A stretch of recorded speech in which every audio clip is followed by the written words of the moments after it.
آپ دیکھیں کہ حضرت موسیٰ علیہ السلام اللہ تعالیٰ کے سامنے کھڑے ہیں، ان سے ہم کلام ہیں اور سامنے کھڑے ہو کے کہہ رہے ہیں اللہ آپ کا حکم تو ہے لیکن مجھے ڈر لگ رہا ہے۔ ایک بھی نہیں 5 چیزیں ہیں جو میں درخواست کرنا چاہ رہا ہوں، جو میرے خوف ہیں۔ اور یہ کون کہہ رہا ہے؟ حضرت موسیٰ علیہ السلام، وہ نبی، وہ رسول جو اللہ تعالیٰ کے عظیم بڑے بڑے رسولوں میں شامل ہوتے ہیں۔ تو اس سے کیا ہوتا ہے کہ اگر اللہ تعالیٰ ہمیں کوئی حکم دے رہے ہیں تو اس کا یہ مطلب نہیں کہ ہمیں کوئی خوف نہیں ہوگا، کوئی ڈر نہیں ہوگا، کوئی انزائٹی نہیں ہوگی اور مجھے خود پر اعتماد نہیں ہوگا۔ یہ ساری چیزیں ہوں گی۔ یا اللہ میں آپ کا حکم ماننا چاہتا ہوں لیکن ڈر بہت لگ رہا ہے۔ کوئی بچی ہوگی، وہ کسی اچھے اسکول میں جا رہی ہے، ایکسپینسو اسکول وغیرہ میں، وہاں پہ لڑکیاں حجاب وغیرہ نہیں کرتی۔ اس نے فیصلہ کیا کہ میں نے اب پردہ کرنا ہے، میں نے حجاب کرنا ہے۔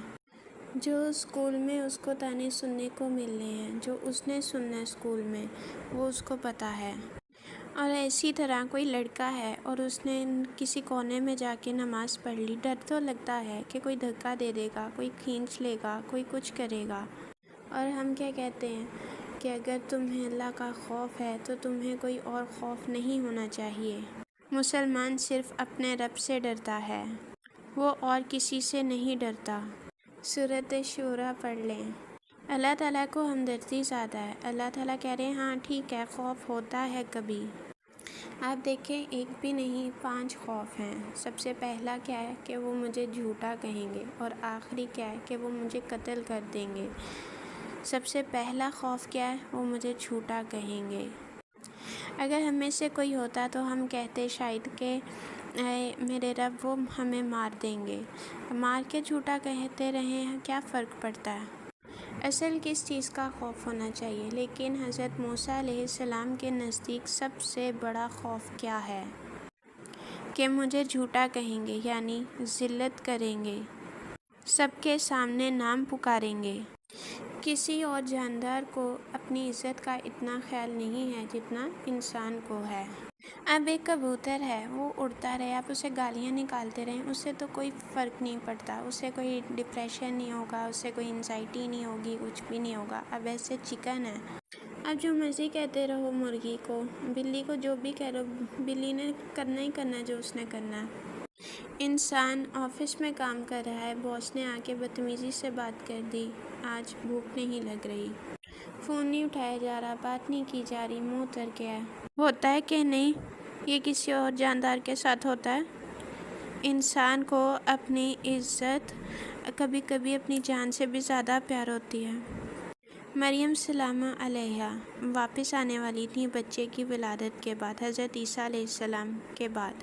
لوگوں نے مارنا نہیں تھا انہیں، لوگوں نے تانے دینے تھے لوگوں نے۔ تو کیا کہتی ہیں، یا اللہ کاش میں اس سے پہلے مر گئی ہوتی۔ انہیں جان کا خطرہ نہیں ہے، انہیں کس چیز کا خطرہ ہے؟ عزت کا۔ تو یہاں قرآن نے سکھا دیا کہ 2 بڑے بڑے جرم ہیں۔ ایک تو ہے انسان کی جان پر حملہ، اور اس سے بھی بڑا کیا ہے؟ انسان کی عزت پر حملہ۔ الحمدللہ ہم قتل تو نہیں کرتے، لیکن کیا ہم بہت آسانی سے کسی کی عزت پر حملہ کر دیتے ہیں؟ کسی یوٹیوب کامنٹ میں، کسی فیس بک کامنٹ میں، کسی واٹس ایپ کمنٹ میں آسانی سے۔ حضرت موسیٰ نے سب سے پہلے اسی خوف کا جو ہے ذکر کیا، اور اللہ تعالیٰ نے قرآن میں اس خوف کو ریکارڈ بھی کر لیا۔ اپنی حکمت میں یہ جانا کہ یہ خوف انسان کو آخر تک معلوم ہونا چاہیے۔ قرآن میں کوئی چیز ایکسٹرا نہیں ہوتی، یہ کسی مقصد کے لیے بتایا گیا ہے۔ پہلا خوف، لوگ مجھے جھوٹا کہیں گے۔ ٹھیک ہے جی، آپ میں سے بہت سے لوگ ہوں گے جو اچھا بول لیتے ہیں، اچھی اسپیچ کر لیتے ہیں، اکاؤنٹنٹ ہوں گے، اچھی پوسٹ پہ ہوں گے، کانفیڈنس ہے آپ کے اندر، تعلیم ہے، لیکن آپ کی فیملی میں کچھ ایسے لوگ ہوتے ہیں جب وہ آپ سے بات کرتے ہیں تو آپ کا منہ ایسے بند ہو جاتا ہے، کچھ بھی نہیں نکلتا آپ کے منہ سے۔ کیا ہوا؟ کہاں گئی آپ کی ساری تعلیم؟ منہ نہیں کھل رہا، کچھ لوگ ایسے ہوتے ہیں کہ ان سے آپ 2 منٹ بات کرو نا، وہ ایسی اوقات یاد دلاتے ہیں نا کہ انسان کو بھول جاتا ہے کہ اسے بولنا بھی آتا ہے کہ نہیں۔ کیا ہوتا ہے پھر؟ جو انسان کا سینہ ہے تنگ ہو جاتا ہے۔ سینہ تنگ ہو جانا، منہ سے کچھ نہیں نکلتا۔ کئی بار ہوتا ہے انسان سوچتا ہے اچھا آج میں نے اپنے ابو سے بات کرنی ہے، وہ جیسے امی سے بات کرتے ہیں وہ طریقہ صحیح نہیں ہے۔ اچھا آج میں تیار ہوں، میں اپنے ابو سے بات کروں گا یا کروں گی۔ ابو بولے ہاں، تو آگے سے آواز ہی نہیں نکلتی۔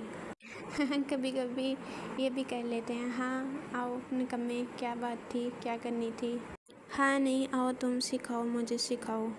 1-2 کمنٹ مارے، اس سے سینے کو کیا ہوا؟ سینہ تنگ ہو گیا۔ اکثر گھروں میں ایسا ہوتا ہے۔ جب سینہ تنگ ہوتا ہے پھر کیا ہوتا ہے؟ پھر زبان نہیں چلتی۔ پھر تم اپنے کزن سے کہتے ہو کہ تم ان سے بات کر لو نا پلیز۔ اگر اپنے استاد کو کوئی بات کہنی ہے، کوئی وہ غلط بات کر رہے ہیں، کچھ انہیں صحیح بتانا ہے تو نہیں کہی جاتی، بندہ دوسرے کو کہتا ہے کہ بھی تم کر دو، تم کر دو۔ یہ حقیقت ہے نا انسانیت کی۔ موسیٰ علیہ السلام کو بھی نروسنس ہو جاتی تھی تو انہوں نے کیا کہا کہ کس کو بھیج دیں؟ ہارون علیہ السلام کو۔ وہ اچھا بول لیتے ہیں، وہ مجھ سے بہت اچھا بول لیتے ہیں۔ اور کچھ روایت میں آتا ہے کہ موسیٰ علیہ السلام کو زبان میں لکنت تھی، تو اب کسی کو زبان میں لکنت بھی ہو اور اس کو پہلے ہی شرمندہ کر دیا جائے یا اس کو تنگ کر دیا جائے تو اس کی لکنت اضافہ ہو جاتا ہے۔ جب وہ ریلیکس ہو تو کم ہوتی ہے، جب وہ سٹریس میں ہو تو زیادہ ہوتی ہے۔ تو انہوں نے کہا ہارون کو بھیج دیجئے، اور ساتھ ہی اپنا آخری خوف بھی بتا دیا۔ وہ کیا تھا کہ وہ مجھے قتل کر دیں گے۔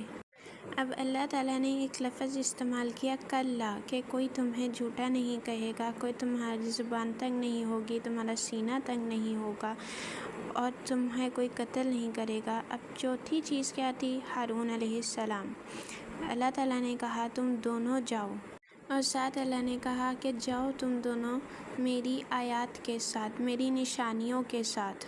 موسیٰ علیہ السلام کی وہ نشانیاں کون سی تھیں؟ ایک عصا جو سانپ بن جاتا تھا، اژدھا بن جاتا تھا، ایک ہاتھ جو سفید ہو جاتا تھا، چمکنے لگتا تھا، اور سمندر کا پانی جو علیحدہ علیحدہ ہو جانا، اور باقی جو ان کی فرعون پہ جو عذاب نازل کیے گئے وہ سب نشانیوں میں آتے ہیں۔